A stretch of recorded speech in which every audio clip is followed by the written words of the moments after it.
Yeah, g'day. My name's Lyndon Mulligan, current chair of Cotton Australia. This has been a very big year for the Australian cotton industry with a very large crop, and the board is pleased with its results and how the industry's performed over the past year. Cotton Australia's been at the forefront of leading many things throughout this past year, and indeed looking forward to leading the industry into the future. I'd like to invite Adam Kay, the CEO of Cotton Australia and who heads the staff of Cotton Australia, who've done a great job over the year, to come and say a few words about what Cotton Australia has achieved over the past year. Thanks, Adam. Well, thanks, Chairman Lyndon, and today I just want to talk a little bit about some of the key achievements that Cotton Australia's made over the last year. Really, it's a bit of a report card back to our growers who have invested their grower dollars into the organisation. You get the sort of the more formal report card in the annual report, but today I'd like to just verbally enlighten you a little bit about some of the key achievements that we've made. In the area of on-farm support and member services, some of the key things that we've been doing have been around transport and machinery movement, negotiating the ability for growers to move pickers and equipment around at Easter is pretty important when picking starts early.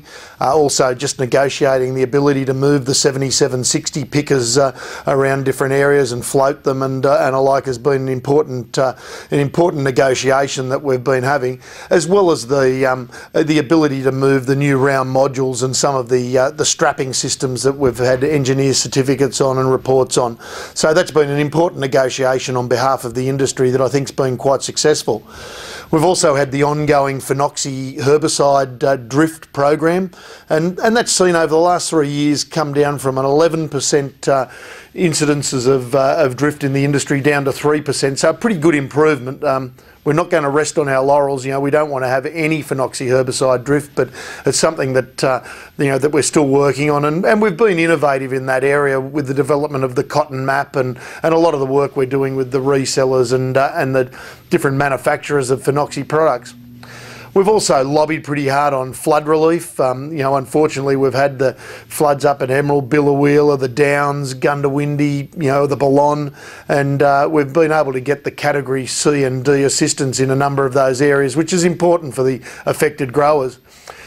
We've also worked to ensure that in these big seasons we've got the inputs that we need for the crop, and that's been where we've engaged with the key manufacturers, even down to organisations like John Deere to make sure they've got enough of the wrap for the round modules, and we've been briefing the banks to make sure the finance is available for our growers. We worked hard to make sure that Diaron wasn't banned. There was potential we were going to lose that product, and it wasn't just the Diaron for the weed control, it was the Diaron that was potentially in the defoliants that we use, and so that was a major win and really highlighted the value of our ongoing BMP program, because that was one of the key arguments that we used to maintain the use of that product, our on-farm BMPs. And we also helped Queensland growers, over 300, with machinery assessments, and a lot of growers and their staff got their tickets for different machinery. In the area of research, direction and stewardship, a very important area for us, we've worked hard in the lobbying here to make sure that we kept the matching dollars for growers. That's where the growers pay their $2.25 per bale and the government then matches that dollar for dollar. And we've worked hard to ensure that that matching dollar stays, because the government had a productivity commission review. They suggested that government contribution be halved, and we've worked very hard to make sure we keep those dollars. We even went to the stage where Cotton Australia convened a cross-sectoral group where we got all the groups like Cotton Australia, be it the Cattle Council or the Mushroom Growers Association and alike. We got them together as a little cross-sectoral group to do that lobbying and to talk to the Minister and make sure that cuts to R&D didn't happen.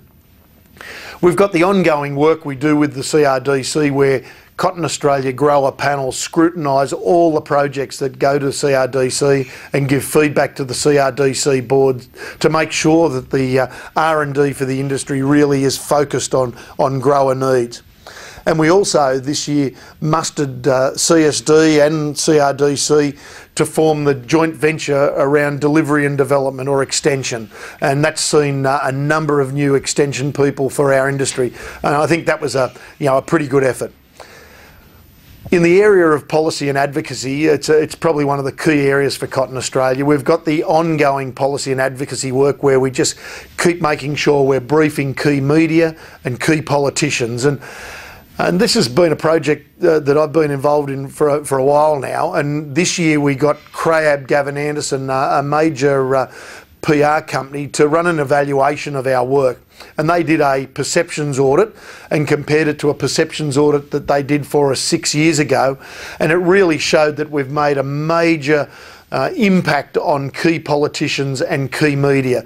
And really we have got to them. They do understand our industry a lot better. And that's really quite important when it comes to making key decisions for politicians. We've also plugged pretty well into government processes, and Cotton Australia always provides submissions to key government reports, and we often get invited to present to Senate to inquiries and the like. In policy and advocacy on water, obviously the basin plan has been the key thing on growers' minds, and we work very hard to get that down from the potential 4,000 gigalitres that we were going to lose to 2,750. And we did that in conjunction with our key affiliates, the National Farmers Federation, New South Wales Irrigators Council, the National Irrigators Council, and also the Northern Valley Alliance, where we work with the Northern Valley's water user groups. So we really made sure there was a coordinated approach in that area, and you know, whilst it's not the ideal outcome, it's better than what it could have been. We've also been ramping up our policy and advocacy effort in the mining and coal seam gas field, and we're working at a high level with the two state governments, New South Wales and Queensland, to make sure that the policies they put in place are going to protect the soil and water assets of our growers. And so we're making sure we're working at that high level.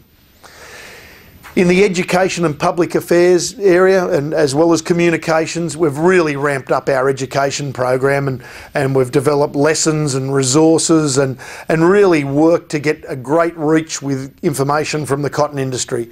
And we've really plugged in also to existing programs that have been successful. So the Art for Agriculture program, the Gateway Schools program, the Primary Industry Education Foundation, plugging into those, as well as developing new resources for school teachers like our education kit and our How to Grow a Pair of Jeans brochure, to name a few.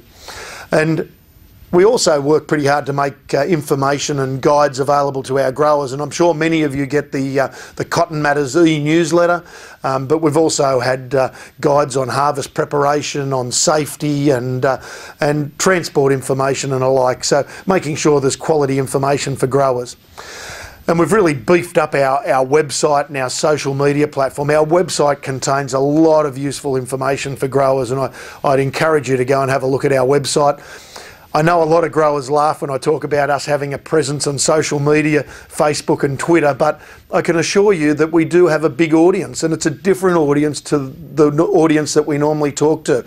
So we're getting a lot of key information, key messages out to an audience, and we're hitting something like, you know, 3,000 or 4,000 people a week with our Facebook page, and I think that's 3,000 or 4,000 people we normally wouldn't be talking to and telling them good things about our industry.